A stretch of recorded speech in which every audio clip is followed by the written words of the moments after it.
Комик дуртай бол надтай хамт байгаарай. Meta Abyss Comic. Perfect. Part 5. Рудо ууртай муурыг хөөж явсаар нэг гудамжинд орж ирнэ. Тэнд нэг мод шиг зүйл хараад шууд шүүрж авсан. Тэр үнэндээ нэг хүний гар дээр байсан юм. Тэр хүн гайхаж юу болоод өнгөрснийг ойлгож амжихгүй байв.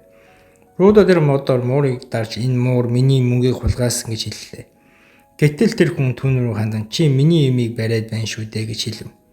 Рудо гайхаж яасан гэж гэхэд энэ миний мөнгө гэж хэлтэл нөгөө хүн би мөнгийг биш чи барьж байгаа модыг хэлж байна гэж тайлбарлав. Рудо энэ зүгээр л нэг мод шүү дээ гэж хэлэхэд нөгөө хүн модоо авч ямар нэгэн зүйл хийж эхлэв. Рудо гайхаж чи юу хийж байна гэж асуудал.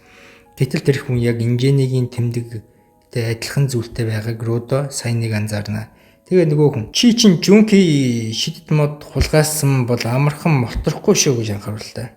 Тэгтэл Рудо тэр хүнийг жинтор цэвэрлэгч биш онцгой үүрэгтэй хүн гэдгийг ойлгов. Тэр хүн Рудо чамайг хүмүүжүүлэх цаг болсон бололтой би чамд өөрийгөө low sticker-ийг буюу хайрын модны хүч чадлыг үзүүлдэг гэж хэлээд түнд рүү зохих гэж оролдов. Мод нь газар мөргөөд бүхэл гудамжийг чичирч байлаа. Тэр хүн хэрвээ чи хүний эрхэм зүйлийг хулгайлбал юу эрхийг тэр зүйлд бэлтгэлтэй байгаарай гэж хэлнэ. Рудо чи өөрөө тийм алдартай хүүхэд юм чинь гэж хэлв. Рудо гайхаж яаж миний нэрийг мэдэж байгаа юм бэ гэж асуухад тэгэхэд нөгөө хүн инженений чамааг их би сонссон юм аа. Би Аката таханд ажилладаг жентор нэрийг минь Занкампик гэдэг юм гэж танилцуулв. Занканик хэлэхдээ би чамаад зааж сургах ёстой байсан ч хүний юмыг хулгайлах нь муу гэж хэлж өгөх хэрэгтэй болжтэй гэж хэлв. Би хулгай хийгээгүй. Тэр муур миний мөнгийг хулгайлаа зүхтаагаад байхаар нь л энэ модоор барих гэж байсан юм гэж тайлбарлав. Гэвч Занкиг чамааг эцэг эх чинь тийм сайн хүмүүжүүлээгүй бололтой гэж хэлэхэд Рудогийн уур нь хурж Риготогийн тухай бодогдов. Тэгээд дурсамж нь гарч ирээд Риготог нэг удаа хэлж байсан хүмүүс чамайг сонсомоор байвал эхлээд чи бусдын үгийг сонсож өөрийгөө тайвшруулж сур гэж хэлж байжээ. Бас хэрвээ уурлаад байвал чи ба чамд дургүй болно шүү гэж хэлжээ. Тэгээд одоо Рудо ойлгов. Зан Каник өөрийн үнэтэй зүйлийг алдсан гэж бодоод ууралсан юм байна. Харин Рудо өөрийн бэлгийг алдах юм бол мөн адил уурлах байсан гэдгээ ухаарлаа. Тэгээд Рудо би үнэхээр хулгай хийх гээгүй. Энэ модыг чиний хувьд тийм чухал зүйл гэдгийг мэдээгүй. Уучлаарай гэж хэлээд доош хархан хариу үйлээ. Занкин тайвширч ойлголоо. Чи зориуд хулгайсан юм биш гэдгийг мэдлээ. Би ч бас уучлахгүй. Энэ мод бол миний үнэтэй эрдэнэ шүү дээ гэж хэлээд баг зэрэг ичингүйрв. Занка Рудог айлгсан болохоор өөрөө буруутай гэж уучлахгүй хахад Рудо ихэд гайхаж анх удаа бусадтай эвтэй байх ямар байдгийг мэдэрчээ. Тэр үед Риготогийн хэлж байсан үнэн гэдгийг сайн нэг ойлголоо. Дараа нь Занка түүнээс чи жентер болох гэж байна уу гэж асуухад Рудо юмс жаахан бриллиантай болсон ч хамтарч ажиллахыг хүсэж байна гэж хэлв. Рудо талархлаа илэрхийлв. Занка дараа нь Рудогоос чиний жинки шидэт зүйл чи юу юм бэ гэж асуухад Рудо миний бэлээл байх та гэхэд ямар чадвартай юм сайн мэдэхгүй байна гэж хариулжээ. Занка түүний бэлээг хараад үнэхээр гоё юм а гэж хэлв. Рудо Занкагийн өмнө хөөсөн өөр хүн шиг санагдаж эхэллээ. Тэр инээмсэглэхсэн болсон байж магадгүй гэж боджээ. Энэ бодол нь түүнд Риготогийн хэлсэн зүйлийг саналлаа. Инээмсэглэл их өөрчлөлт авчирдаг гэж. Занка хэлэхдээ миний жинки зүгээр л модо бусад хүмүүс надад намайг шоосон ч энэ бол миний эрдэнэ, миний зүйл гэж хэлв. Би сайн инээж чаддгүй. Гэхдээ олон удаа оролцсон. Одоо гайгүй болсон байж магадгүй гэж хэлээд Занкийг л инээмсэглэлээ харуулв. Тэгтэл Занка чиний царай яасан бэ? Намайг дооглоод байна уу гэж дооглоод байна уу гэж гайхсан байдалтай хэлв. Рудо гайхаж би хамгийн сайхнаараа инээмсэглэлээ үзүүллээ шүү дээ гэж хэлв. Харин Занка чиний царай ямар утгагүй харагдаж байна. Амар сонин. Над руу битгий тэгж хар гэв. Рудо миний нүд хит том харагдаад байна уу? Эсвэл шүдээ харуулж инээх хэсгүй байсан юм уу болов уу гэж бодоод шүдээ харуулахгүйгээр нүдэ анаад инээмсэглэв. Гэвч Занка чи чинь галзуурчихсан юм уу? Энэ бол инээмсэглэл биш. Намайг чи шоолчихлоо гэж уурлав. Рудо энэ үг миний хэлэх ёстой үг шүү дээ. Би чам руу инээмсэглэсэн шүү дээ гэж бухимдлаа. Харин Занка чамайг инженений сайн хүүхэд гэж хэлсэн болохоор өөрийгөө чи онцгой гэж бодоод байна уу? Би өдөр бүр аюултай араатан аюултай тулгардаг. Харин чи зүгээр туслана гэж зорилгодоо хүрэхийг хүсэж байгаа биз дээ. Тэр чинь утгагүй зүйл гэж хэлв. Занка чиний царай яг чи дими гэж хашгираад байгаа юм шиг л харагдаж байна гэж хэлэхэд Рудогийн уур нь хурж Риготогийн хэлсэн энэ муухай ертөнцийг өөрчлөх хэрэгтэй гэдэг үгийг санав. Рудо Чи миний зорилгыг утахгүй гэж хэлсэн үү? Би бас чамтай адилхан бүх хүчээрээ дайчлана. Намайг бүү бас гэж хэлв. Занка шууд Жинкигээ идэвхжүүллээ. Занка би чамтай анх удаа уулзахад бид хоёр ойлголцохгүй юм байна гэж мэдсэн юм гэж хэлв. Харин Рудо хогноос нэг зүйл шүүрэн авч толгой дээрх боолтоо тайлж өөрийнхөө хүчийг ашиглав. Занка гайхаад чиний Жинки чинь Бэлэ биш байсан юм уу гэж асууад Рудо өөрийн хүрсэн зүйлийг Жинки болгож хөргсөн байв. Тэгэхэд Занка чи хүрсэн бүхний Жинки болгож чаддаг юм уу гэж гайхлаа. Рудогийн нүд галтай мэт болж Занка тийм болохоор л инженери чамайг гайхамшигт хүүхэд гэж нэрлсэн юм байна гэхэд чи надаас илүү биш гэж хэлв. Занка гинэт модоо шидэж тэр нь Рудогийн урд газар тусав. Рудо хаанаас иж гайхаж амжаагүй байтал Занка модоо авч түүний нүур рүү зөхөж хол шидэж орхив. Дараа нь Занка модоо эргүүлэн хурдан олон удаагийн довтлогоо хийж эхлэв. Чи ойлгоход арай удаан байна шүү гэж хэлв. Занка хэлэхдээ чиний ганц гайхалтай зүйл бол Жинкитэй байдал чинь харин миний зүгээр л нэг мод гэв. Рудо энэ үгийг ойлгож чадахгүй уурн хүрв. Тэгээд тэр Занка руу буцаад дайрах гэж оролцсон Занка болтов. Гинэт нэг хар зүйл Занкагийн нүүрэн дээр нь наалтаж тэр дахиад лоу стикерээр Рудог зодож эхэллээ. Тэр хэлэхдээ чиний дайралт ямар ч хэрэггүй. Чи зүгээр л чадвартай хоглолт юм байна гэж хэлв.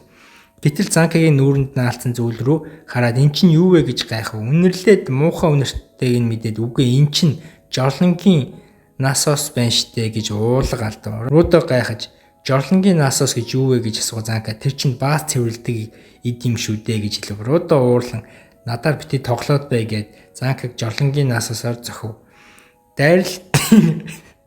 Дайралтын үеэр баасны жижиг хэсгүүд агаарт цацаг төч нисчээ. Занка болгоомжтой бай гэж хэлгээд Рудо юу болоод байна гэж гайхав. Гэхдээ тэр зэвсгэн сайн ажиллаж байгаад бол Занкаг хөөв. Занка маш их айж тэр жорлонгийн насосыг битгий над руу далаагаад бай зогсоо гэж гуйв. Рудо зогсохгүй дайсаар баас нь агаар цацагдсан Занкагийн хувцсанд наалтав. Тэр үед нэг машин ирж цонхон айжмаар онгоо. Жолооч нь инженер байв. Тэр энийг та хоёр найз болчихсон юм шиг байна гэв. Рудо ихэд гайхлаа. Тэд бүгд машин сууж хөдлөлөө. Инженер инээж уйл хөхрөн. Ийм минуттэй тулаан урд нь сонсож байгаагээ баас хаас айгүй нисч байлаа шүү дээ гэв. Занка баасны төлөө зодтолтно гэдэг үнэхээр ич хэвтэй юм гэж шивнэв. Рудоч би ийм итгэлтэй зогсоод баастай тултна гэж өөрийгөө гайхав. Инженер хэлээ. Занка энэ газарт нэг ёсны залуу ноёнтон шиг хүн. Тэгэхээр түүнийг баасаар зохиж байгааг харах хачин хөвгөлтэй байлаа гэв. Занка битгий инээгээд байв гэж ууртай хэлв. Рудо арын суудалд нэг хүнийг хоёр хөлөг гарч байгааг анзаарч инженери өнөөдөр бол чамайг болон Занкаг анх удаа уулзсан өдөр. Занка чиний багш болон тэр бол Жинки ашиглахдаа хамгийн сайн хүн гэж хэлв. Занка энэ үгийг сонсоод маш их баярлаж итгэж чадахгүй байлаа. Гэтэл инженери гинэт арын охин руу хараад чи хизээ ирчихсэн юм бэ гэж асуухад охин нэг Рио байж Рудо түүнийг харж байв. Рио гинэт босч ирээд баг зэрэг сонирхоод л ирсэн юм гэж Рудогоос нэг зүйл асуув. Рудо сандарч юу ч хэлж чадахгүй байлаа. Тэр Риог бас жентор юм болов уу гэж бодож байтал гэтэл Рио түүний үсэнд хүрч чиний үс их гоё юм аа будсан юм уу гэж асуулаа. Рудо үгүй энэ бол төрөлхийн гэж хариулжээ. Нэг охин түүний үсэнд хүрч байгааг итгэж чадахгүй байлаа. Инженери одоо явцгаа энэ бол бидний гэр Жантруудын төв байр гэж таалахаар орж доошоо уруудан явсаар нэг хонгол руу оош нөгөө талаас нь гарч ирэв. Тэнд олон самбар харагдаж байлаа. Машинаас буухад Занка хувцсандаа наалцсан баасыг ачиж байв. Харин Рио гараа цэвэрлээд дуу аялсаар холдов. Рудо буугаад ихэд сандарч яагаад гэвэл Рио түүний үсийг бүхэл замын турш самарч оролдож байжээ. Үс нь бүр эмх замбраагүй болчихсон байдаг. Инженери үүнийг Жантруудын төв байранд тавтай морил гэж хэлв.